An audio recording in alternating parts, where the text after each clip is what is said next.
Bonjour à tous. Le 11 mai, la meilleure critique. Vous êtes notre lettre écrite dans nos cœurs, connue et lue de tous les hommes. 2 Corinthiens 3, verset 2. En 2005, j'avais besoin de quelques livres pour mes études. Comme on ne les vendait pas dans le pays, j'ai décidé d'essayer un nouveau site internet, Amazon. Depuis, j'ai commencé à y faire mes achats de plus en plus fréquemment.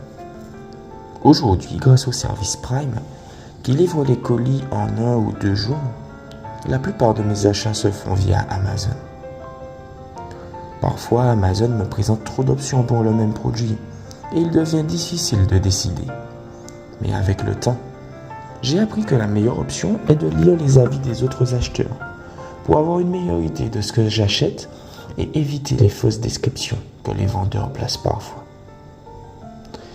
Bien que la vie spirituelle ne soit pas un produit que nous pouvons acheter en ligne, les paroles de Paul aux Corinthiens dans le verset d'aujourd'hui soulignent que notre expérience spirituelle constitue les avis que d'autres personnes peuvent lire sur ce que la puissance de Dieu peut faire dans nos vies.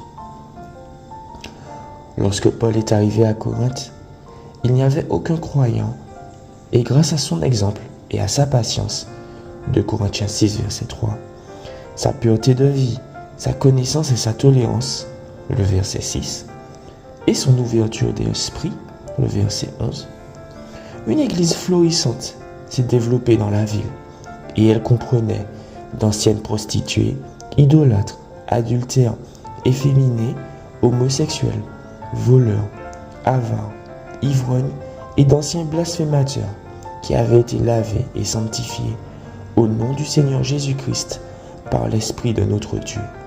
1 Corinthiens 6, versets 9 à 11. La vie régénérée de ces pécheurs constituait la lettre d'introduction de Paul, une lettre qu'il portait écrite sur son cœur. Que dit ta vie du Dieu que tu adores? Parle-t-elle de régénération et de nouvelle vie? Les autres seraient-ils encouragés à accepter Jésus uniquement sur la base de ce qu'ils peuvent voir en toi? Aujourd'hui, je souhaite que les autres voient en toi une lettre écrite par le Christ. Elle est écrite non pas avec de l'encre, mais avec l'esprit du Dieu vivant.